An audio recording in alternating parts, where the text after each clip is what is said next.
Quelqu'un nous a rejoint autour de la table, c'est Antoine, coprésident du centre LGBTQI+. Bonjour Antoine. Bonjour. Alors, qu'est-ce que c'est déjà pour commencer le centre LGBTQI+. Donc ça a plusieurs casquettes. C'est tout d'abord une sorte de maison des associations. On fédère une grande partie des associations LGBTQI+, de Paris et d'Île-de-France. On mutualise pas mal de choses pour que les associations puissent fonctionner, des boîtes aux lettres, des salles, le matériel informatique là pour les visios maintenant en période de Covid. Et par ailleurs, on est aussi un lieu d'accueil et de primo-conseil pour toutes les personnes de la communauté qui sont soit en questionnement, soit en difficulté, quelles que soient vraiment leurs problématiques, on les accueille et on les oriente vers d'autres associations plus spécialisées suivant les problématiques. On a aussi une grande bibliothèque avec un fonds très important gay, lesbien, trans. Et un bar pour la convivialité, et voilà. Parce que c'est important aussi de créer du lien social entre ces communautés. Vous parliez des différentes problématiques. Quelles sont celles qui reviennent le plus souvent, auxquelles sont confrontées ces personnes qui peut-être se découvrent, se posent des questions?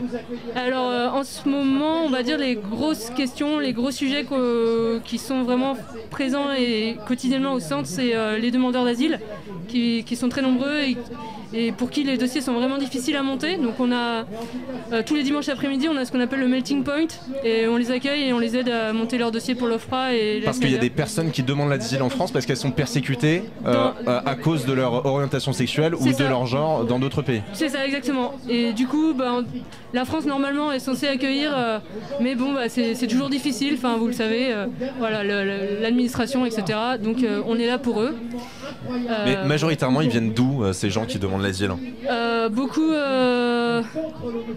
la majorité, et du coup il y a des associations qui s'occupent essentiellement de cette région du monde, c'est l'Afrique subsaharienne. D'accord. Voilà, mais un peu partout dans le monde, mais il y a des pays où il y a une homophobie, on va dire, latente, mais qui n'est pas vraiment dans les textes, et là on peut pas faire grand chose pour eux, et malheureusement ils sont quand même discriminés.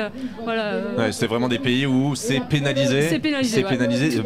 Parce qu'on le rappelle, il y a encore un peu plus d'une dizaine de pays dans le monde qui appliquent la peine de mort pour l'homosexualité ou pour toute autre chose qu'ils considèrent comme des dérives dans leurs textes. Raphaël, est-ce que vous avez une question pour Antoine? Oui, évidemment. Antoine, bonjour. Bonjour.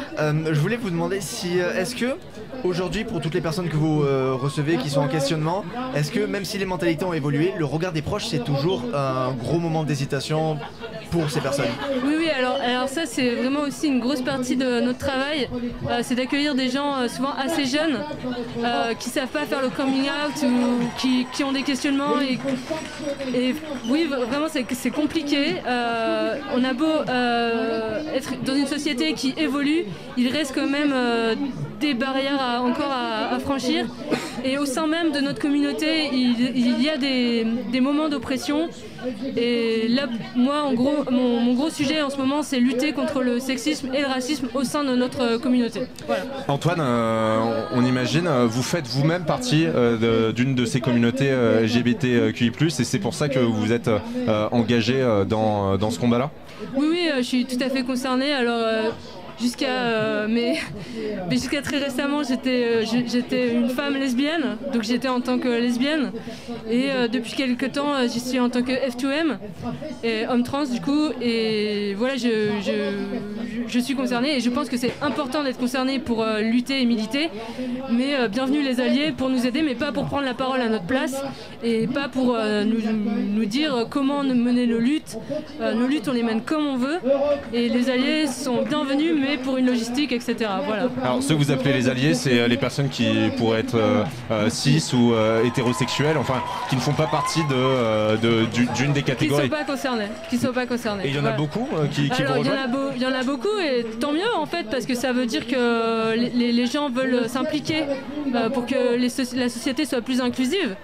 Mais voilà, il faut aussi je crois vraiment à l'empowerment et je pense que toute lutte doit passer vraiment par les personnes concernées parce qu'on est quand même les plus à même.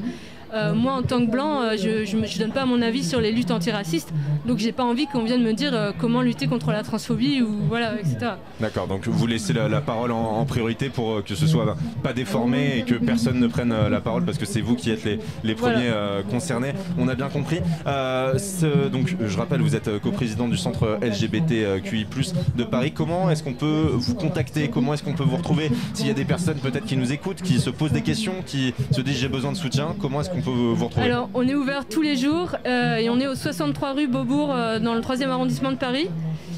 Donc au métro Rambuteau. Et voilà, bienvenue. Et puis sinon, vous tapez Centre LGBTQI+ Paris Île-de-France sur Google. Merci. Donc Antoine, j'ai pas demandé votre nom de famille, excusez-moi. J'ai pas demandé votre nom de famille. Crépel, Antoine Crépel. Antoine Crépel, donc coprésident du centre LGBTQI+, de Paris. Merci beaucoup d'avoir pris le temps d'être venu nous parler. Et puis bonne marche des fiertés à vous. Passez un bon parcours qui part donc de Pantin cette année jusqu'à la place de la République. Vous voulez dire quelque chose? Non, vous applaudissez en claquant des doigts. Excusez-moi, j'ai cru que vous vouliez rajouter quelque chose. Merci encore en tout cas.